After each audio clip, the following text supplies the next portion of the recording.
Welcome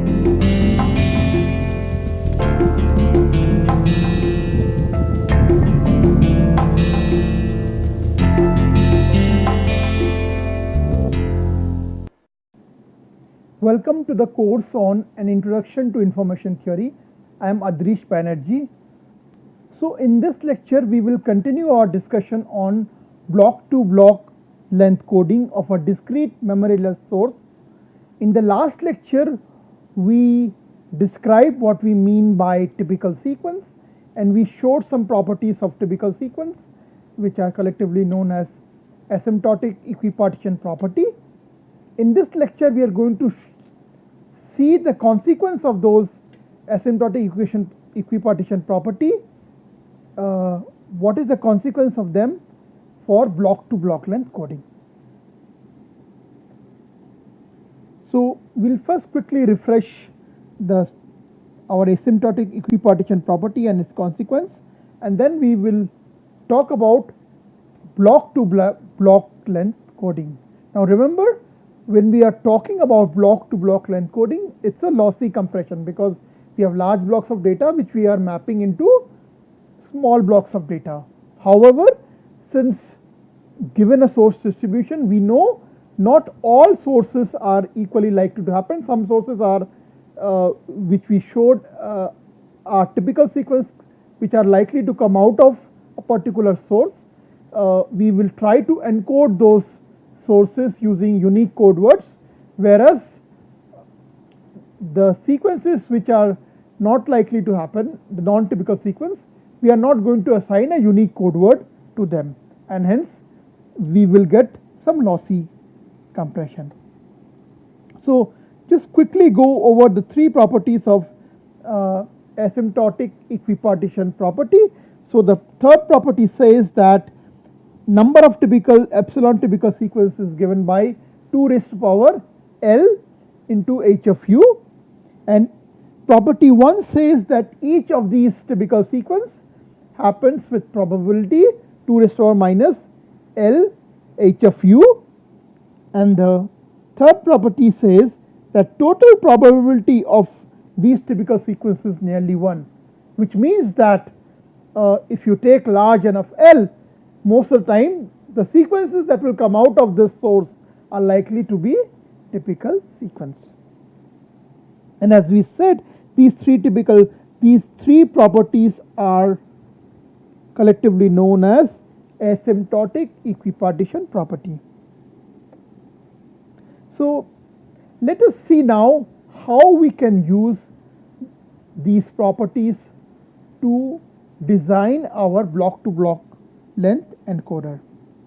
So let x1, x2, xn be independent IID distributed random variables drawn according to some probability mass function p of x. Now we are interested in a short description of these xi's, right? So let us divide this set of sequences into two sequences, one which is typical sequence and other one which is a complement of the typical sequence. Now how many typical sequence exist? That is block length 2 raised to power block length h of u, right? So to represent uniquely each of the sequences in the typical set, we would require nh plus epsilon plus 1 bits, right? Because we know the number of typical sequence, if you have block length of L, it's 2 raised to power L into h of u.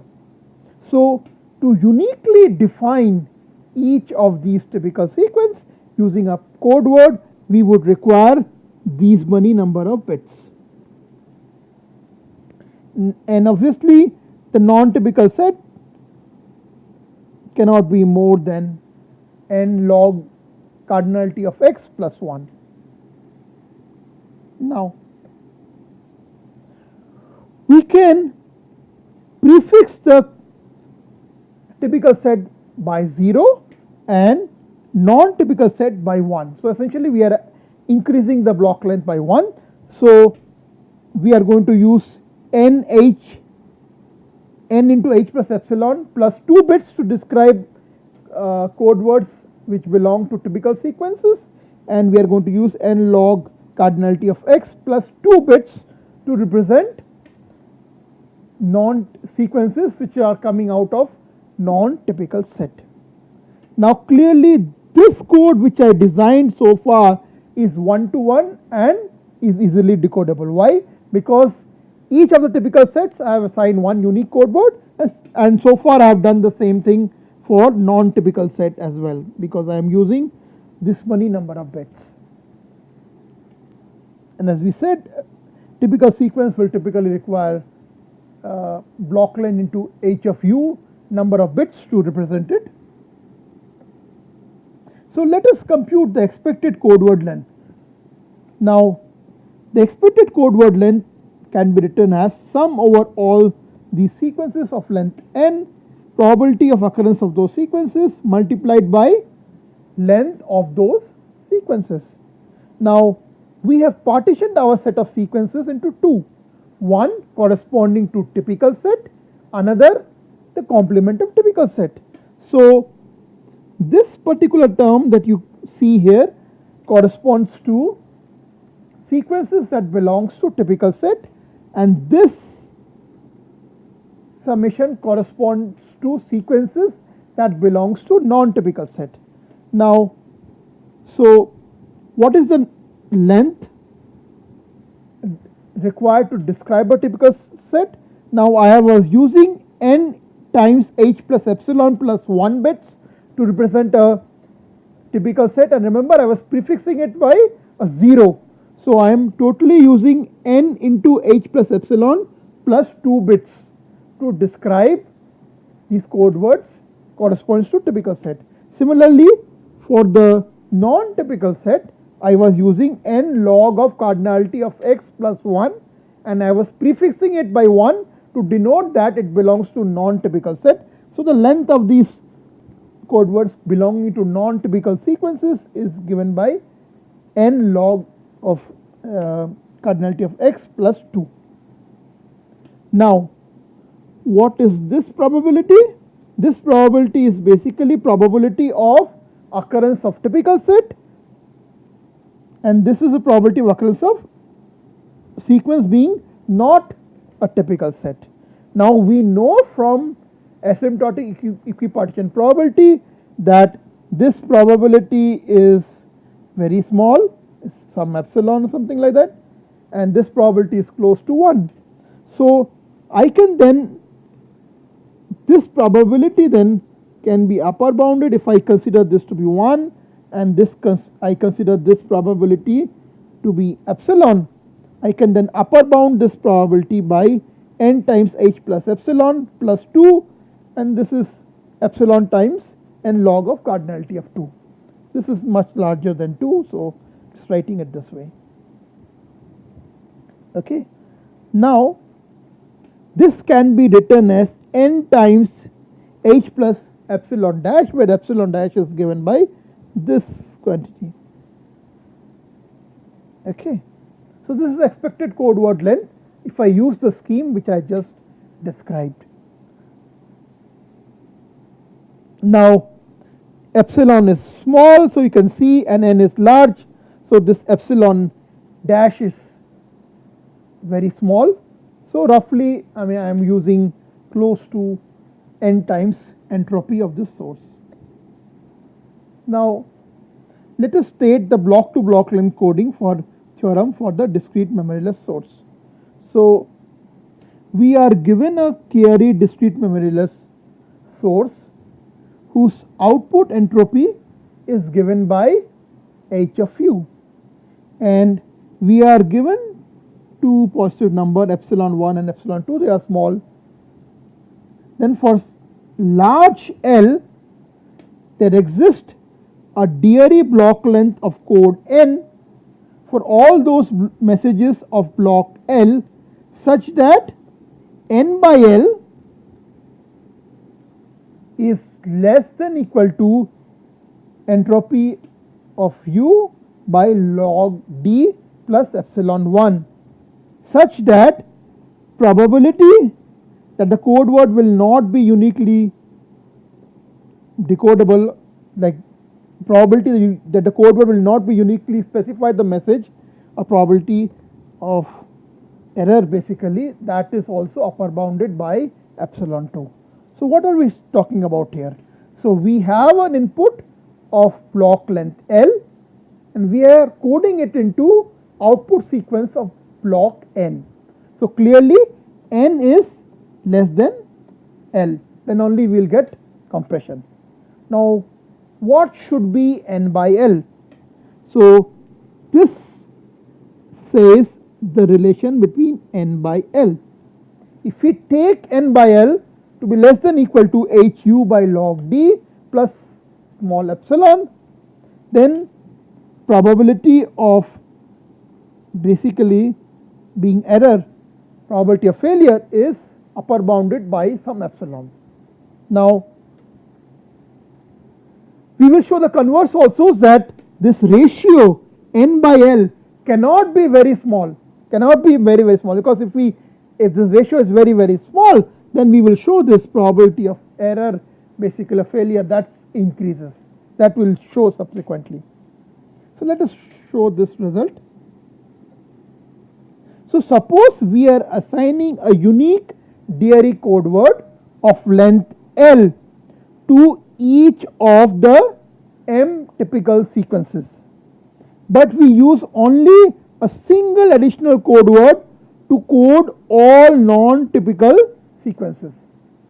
So there are total M typical sequences, we are uniquely defining those M typical sequence by a code word. However, for all non-typical sequences we are using only one code word. In other words, if we transmit a non-typical sequence, then the receiver will not be able to make out what was the sequence received, but if we transmit a typical sequence, the decoder will be able to exactly find out what sequence was transmitted. And remember, from the AEP property we know that if L is large, most of the sequences generated by the source are going to be typical sequence. So for typical sequence we are assigning a unique code word, whereas for this set of non-typical sequence we are just using one code word. So then number of code words we require is M plus 1, M for M typical sequence and 1 for all non-typical sequence. So the smallest n that satisfies this condition, because we are using a DRE code word, so smallest n that would satisfy this condition is given by this. So the n should be such that M plus 1 is greater than d raised power n minus 1 and it is less than equal to d raised power n.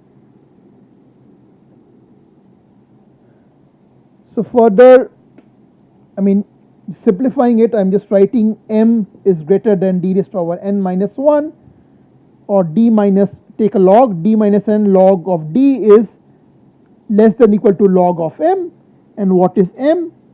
M is upper bounded by 2 raised power 1 plus epsilon L times h of u. So if I take log of that, I get this expression, right? Now simplifying further, I can write this relationship in this particular fashion. So n by L is less than equal to HU by log D plus epsilon h of u by log D plus 1 by L. Remember, we are talking about epsilon when epsilon is very small, close to 0. We are talking about L, which is very large. Okay, so when epsilon is small, this term will be close to 0. When L is large, this term is close to 0. So we can then write this as n by L less than equal to h of u log of d plus epsilon 1. And remember, since most of the sequences are typical sequence, so probability of error is going to be small, is less than some epsilon. From the property 2 of typical sequence, we know the total probability of epsilon typical sequence is close to 1. So that will then prove this result, that if you have a carried discrete memoryless source whose output entropy is given by h of u, then there exists a Dairy block code of length L for message sets of length L such that n by L is less than equal to hu by log d plus epsilon 1, and this while ensuring that probability of basically making a mistake is also bounded. Now the next question to ask is, can we make this n by L ratio very small? What is the consequence of that? Because this says n by L is less than equal to hu log d plus epsilon. Can I make n by L very small? The answer to this will come in the next slide, where we will show what happens. So we cannot make n by L very small without increasing our probability of failure. So we are going to show that next. So we are going to show for a discrete memoryless source, so given positive number epsilon 1, epsilon 2, there exists a source coding scheme such that n by L is less than this, and probability of failure basically where we do not estimate our bits, source bits correctly, is bounded by epsilon. So this is the kind of block diagram that we are looking at. We have a discrete memoryless source which is spitting out these UIs. Now these UIs are carry alphabet, right? So each of these UIs can take k different values. This has been fed to a, and my input block length is L. This has been fed to a block source encoder which takes these blocks of L bits and transforms into block of length n, and these code words are Dairy code words. Now once I have this code word at the receiver, essentially I need to reconstruct and get back my original sequence. So u1 hat, u2 hat, ul hat is the estimate of the source bits which were encoded using this block to block length encoder. Now as I said, we cannot make this ratio n by L very small. So we are going to now quantify in terms of probability of error. So we define this average probability of error in this particular fashion, where probability of error at the ith bit is defined like this. So if ui is not same as ui hat, that is defined as probability of error at the ith bit. And if we take the average of error over all L bits divide by L, that's going to give us our average probability of error. Now this average probability of error is less than this probability of failure. So probability of error is upper bounded by probability of f, and this we have derived in the previous lecture, that this depends on k, this depends on block length L, this depends on epsilon square, this depends on p min probability of u.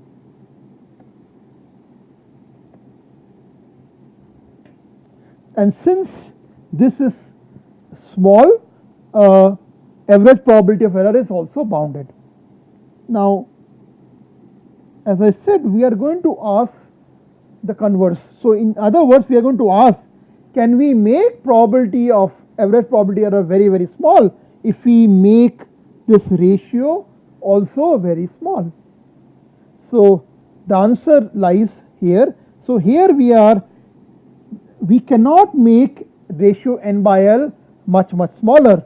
You can see from this relation if we make this n by L ratio smaller and smaller, then probability of error is bounded from below by a larger quantity. So we cannot make this n by L ratio much smaller without increasing the average probability of error. So we are going to prove now that the average probability of error is related to number of bits that we use to encode our block of data of length L. So binary entropy function was using capital H notation. Binary entropy function of this average probability of error plus probability of error log of k minus 1 is upper bounded by uncertainty in u divided by log d minus n by L whole multiplied by log of d. So let us prove this. So before we prove this, I just want you to again go back and look at the block diagram, this block diagram. So we are using UIs to denote our output of a discrete memoryless source. We are using UI hat to denote the estimate of these UIs, and we are using XI to denote our source encoded bits.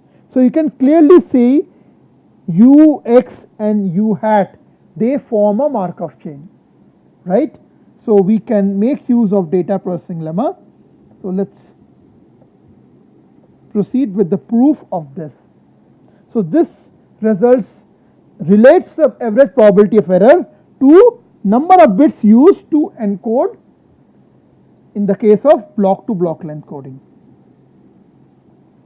Now from the definition of mutual information, we can write the mutual information between u1, u2, un and x1, x2, xn as uncertainty in x1, x2, xn minus uncertainty in x1, x2, xn given u1, u2, un.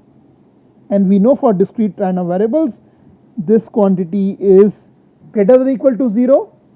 So I can upper bound this mutual information by uncertainty in these xi. So mutual information between u1, u2, un and x1, x2, xn can be upper bounded by entropy of x1, x2, xn.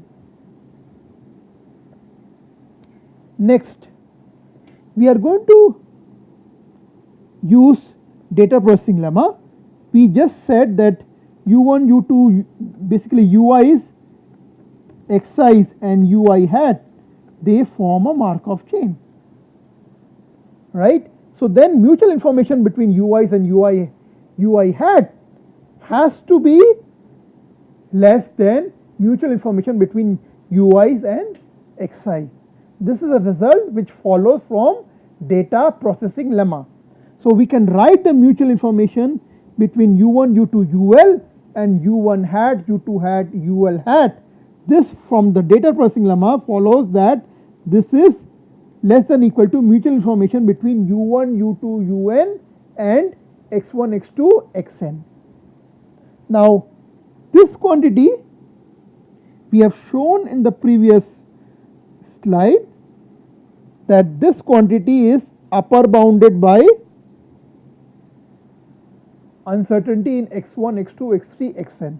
So we plug that in. So what we can write then is this is upper bounded by this quantity, correct? And each of these xi's are DRE random variable, right? And this is a block of length n. So there are total d raised power n possible values of x1, x2, x3, xn. And we know from the property of entropy that this is greater than or equal to 0 and less than or equal to log of number of possibilities of x. So in this case number of possibilities of x1, x2, xn is d raised to power n. So this entropy is upper bounded by log of d raised to power n, which is nothing but n log of d.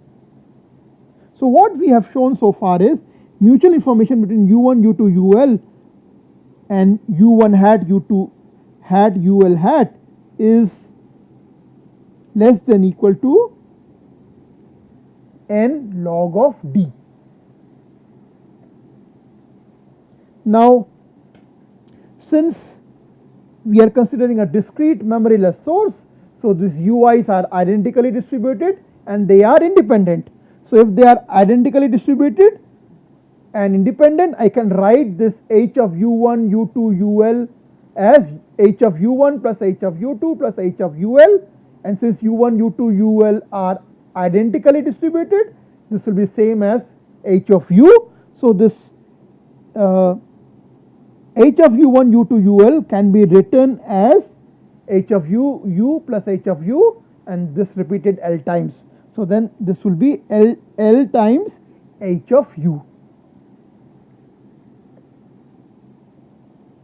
Now from the definition of mutual information, I can write the uncertainty in ui's given ui hat to be equal to uncertainty in u1, u2, ul minus mutual information between u1, u2, ul and u1 hat, u2 hat, ul hat.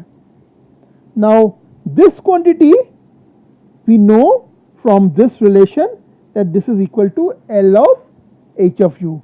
So we plug this value here. Now this quantity we have upper bounded by n log d. So if we are subtracting a larger quantity, so then this would be greater than equal to LHU minus n log d. Okay. Next. So using chain rule, we can write this h of u1, u2, u3, ul given u1 hat, u2 hat, ul hat. We can write them as u1 given u1 hat plus u2 given u1, u2 hat, like that we can write, and then we can use the property that conditioning cannot increase entropy. So this result comes from two facts. First, we are applying chain rule. Second, we use the fact that conditioning cannot increase entropy. So if we combine those two results, we can write uncertainty in u1, u2, ul given u1 hat, u2 hat, ul hat. This is upper bounded by h of ui given ui hat sum over all i's. Now from Fano's lemma, we know the uncertainty in ui given ui hat, this is upper bounded by binary entropy function of error, probability of error, log of number of possibilities of this random variable u and u hat, that, and this u is a k-ary random variable, and we have shown this is given by log of L minus 1, where L in this case this is a k-ary random variable. So in this case number of random variables, this is cardinality of ui is k. So from Fano's lemma, if you recall, we can write u given u hat is less than equal to binary entropy function of this probability of error plus probability of error log of L minus 1, where u and u hat are L-ary random variable.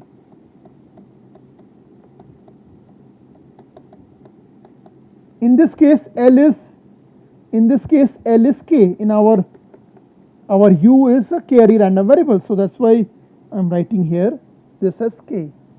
Now next thing what I am doing is I am summing up this over all i's. So I am summing this over all i's. So I sum this up over all i's. I sum this right hand side over all i's. If I do that,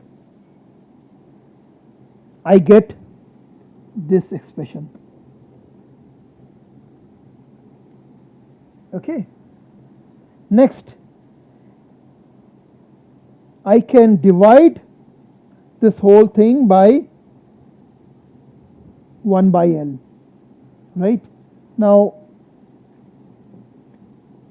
if I divide this whole thing by 1 by L, what I get here is this term is going to be 1 by L summation h of ui given u hat. This will become 1 by L summation binary entropy function of this error, and this pi log of k minus 1, this was L times, we know pi is given by 1 by L summation. If you look at what is pi, let's go back to definition of pi. Summation pi is L times ps, right. This summation pi is L times ps. So if we plug that value in here, what we get is, so when we do summation, this is L times ps log of k minus 1, and now we are dividing by 1 by L. So this will be 1 by L times this, and this will be ps log of k minus 1. Now look at this function. This is like we are calculating the expected value of a binary entropy function. Now what do we know about binary entropy function? The binary entropy function is a concave function, right. A binary entropy function, if you recall, looks like this.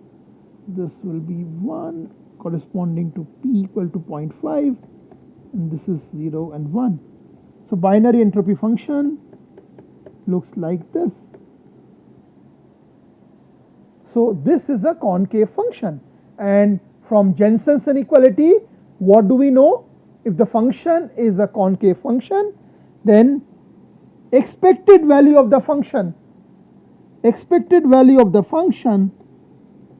is going to be less than function of expected value of x. So since binary entropy function is a concave function of p, we invoke Jensen's inequality, which says expected value of the function is less than function evaluated at expected value. So what is the expected value of the binary entropy function? That is this quantity. And what is the function? Function is a binary entropy function evaluated at expected value of this x. Here it was pi. So this is the expected value of this pi. And what is this term? From the definition of average probability of error, this is nothing but binary entropy function of the average error. So then, combining this expression and this expression, what we get is, and of course this expression as well. So we combine these expressions.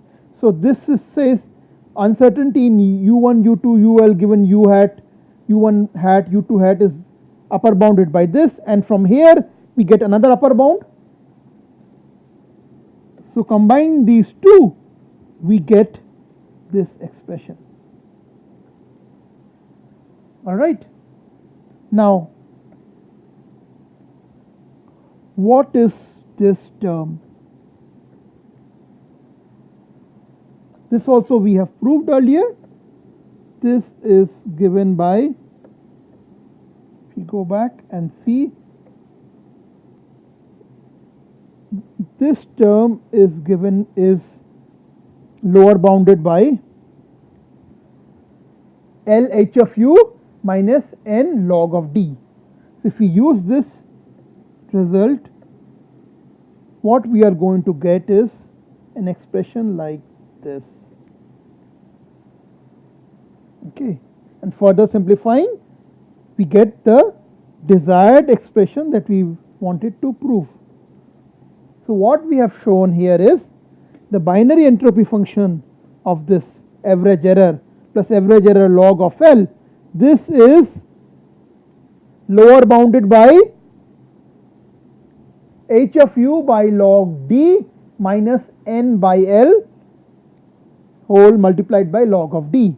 So if you try to make this much smaller compared to this, you are going to pay a penalty in terms of your probability of error, average probability of error. So if this becomes much smaller than this quantity, this lower bound is going to increase, so this will increase your probability of error. So you cannot make n by L arbitrarily small and still achieve very low average probability of error. So then to summarize, the case of block to block length coding is a case of lossy source compression. We take large blocks of data and we are basically coding it into small blocks of data. The trick is you should try to encode all these typical sequence using unique code words and assign one code word for all non-typical sequences.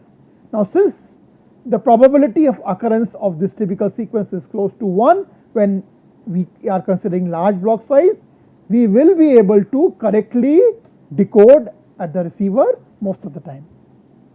So with this I will conclude my discussion on block to block length coding. Thank you.